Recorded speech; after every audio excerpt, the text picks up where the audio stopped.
Eto nakasorpresa ang ating pagsikat place, Southern. Ayan. Dito lang po ang ating sales office. Ayan, madadaanan natin ang ating sales office. Nandyan po ako Sabado-Linggo. Monday to Friday, nagdo-documents po ako. Documentation, kaya di nyo ako makikita dyan. Yan! Ang ating sales office. Dito tayo pupunta sa Pasinaya Home Southern. Halos turnover na po ito lahat. Kailangan talaga may e-bike ka dito eh. Pang service sa mga bata. Kikita nyo ho ba yung puno ng manggang yan? May libre ho atang mangga dyan oh, kadaming bunga. Yung ganda.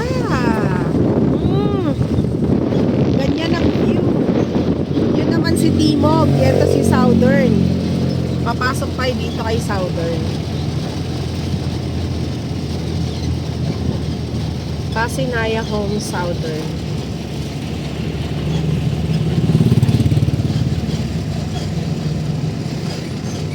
Ito po yung phase 2. Dito po tayo sa gate 1. Dito pa tayo. Dito tayo sa gate 1. Kausapin natin yung... Dito lang yung bahay ng kapatid ko. Hello po! Magdi-deliver lang po ng loam soil dyan kay Ma'am Jasmine. Loam soil po. Dyan lang sir, yung main road. Dati na po mga Apo, apo. Salamat. Thank you po.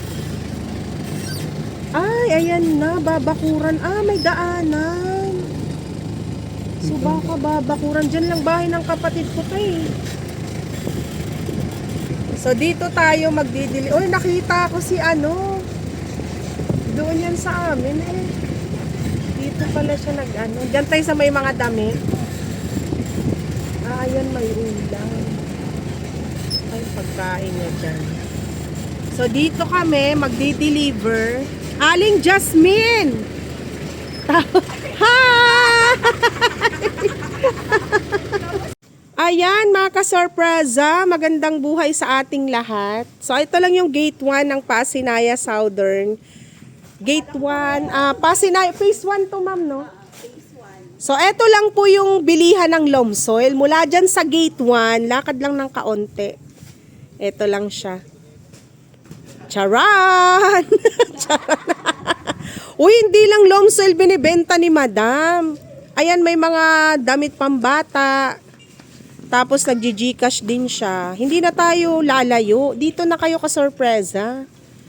O, yan yung mga mahilig magtanim. Ayan, meron na tayong stock ng loam soil. Tapos, kung ano pang mga makikita nyo dito, o mabibili nyo kay Madam Jasmine. Alam mo, ma'am, school supply, nagbebenta din ako. Ikaw? Oo. Sa bahay, yun yung ano ko. Kasi dati, nagsari-sari store ako. Ang dami namin. So, eto, okay to, goods to. Good siya. Tapos, Pinupuntahan nila kasi ako lang din naman nagsupunta. mga papel. Tapos, ituturo ko sa'yo yung bilihan ng mura. Meron. Sa bayan. Sa bayan lang. Huwag ka nang lumayo. Doon lang. So, itong aking business partner, si Jason, tsaka si Tatay. Si Jason po ang may-ari ng loam soil. So, ayan, magdi-deliver din kami ngayon sa Pagsibol. Tsaka eto, syempre, si Ma'am Jasmine. Hi, Ma'am Jas. Mag-hi ka dyan. Uy, bili na kayo, ah. Taray na kanyang mga tsinelas. Oh, charan. Tapos, next week, magkakaroon na tayo ng mga seeds. Siguro, Ma'am Jas, nabibisi din kasi ako. Okay lang yan kung kailan ka lang may time. Sayang eh. Kahit sa bahay, dami naghahanap. Hindi naman ba yan dyan magalit? Okay. Ano siya OFW. Ayun na. So, ayan po sa lahat ng gustong magtanim, eto na, may loam soil na tayo. Anong block nyo, Ma'am Jazz? Block 51 lot 24. Malapit lang sila dito sa basketball court. Tapos, eto lang yung gate 1. Main road po sila, Ma'am Jazz. Ito lang yung gate 1. Pasinaya phase 1 po. So ayan mga kasorpresa, magtanim ka na para sa luntiang kapaligiran. Charan!